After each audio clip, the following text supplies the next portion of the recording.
Tinakpan lang ng silicone, no? Tinabunan lang para hindi siya lumabas. Ayan, kapal ng silicone. Trabahong tamad to. Apat to. Ito yung apat pare, oh. Ang unit pala natin ay L300 Mitsubishi mga bossing. Ayan. Pakita ko sa inyo yung mga oil seal. Ayan, puro tagas. Ayan po ay pinalitan na ng timing belt, hindi sinabay. Kaya yung kinalabasan, nag-uubos ng langis, sobrang lakas. Hindi may biyay ng malayo.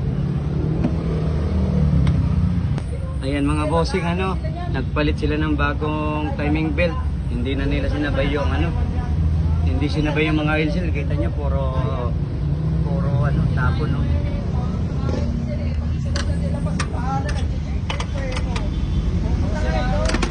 Ay mga bossing, ayan, oh. Ito ay ginawa, hindi pinalitan ng mga ano. Pero kitang-kita nyo naman sobrang tapon ng langis, eh. Grabe dumi, oh. Ayan mga bossing, ayan. Nagpalit ng bagong timing belt, hindi sinabay. Ngayon, palit tayo ng lahat ng oil seal, saka linisin natin. Grabe ng langis. Tinakpan lang ng silicone, no? Tinabunan lang para hindi siya lumabas.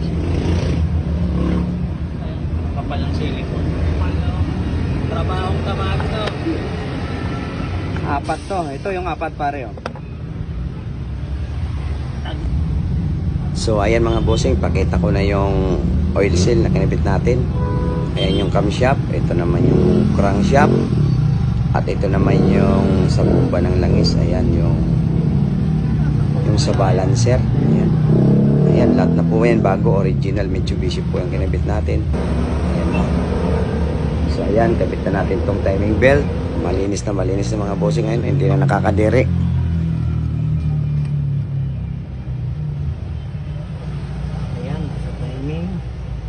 Sa timing.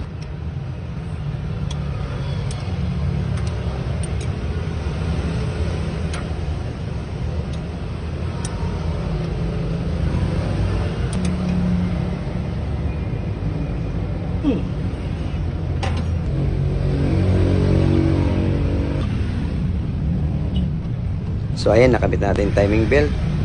Yung mga bossing, pag L300 naman, hindi naman kayo maliligaw dyan ng pag-timing. May mga marking mark naman yan po.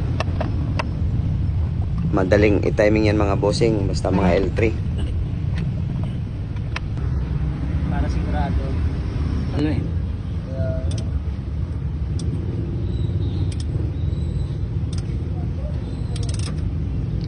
Alam, gagabihin eh. Dadan tayo sa ano eh.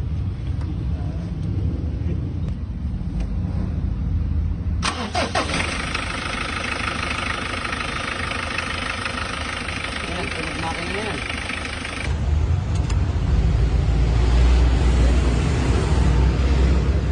Sige. Start na natin. Ngayon eh, tahimik na po. Tunog makina na po. Sinabi na po natin ang tune up niyan.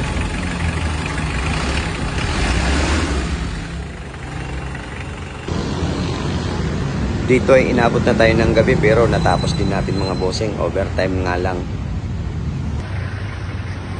Ingat. Ingat bossing. Sige.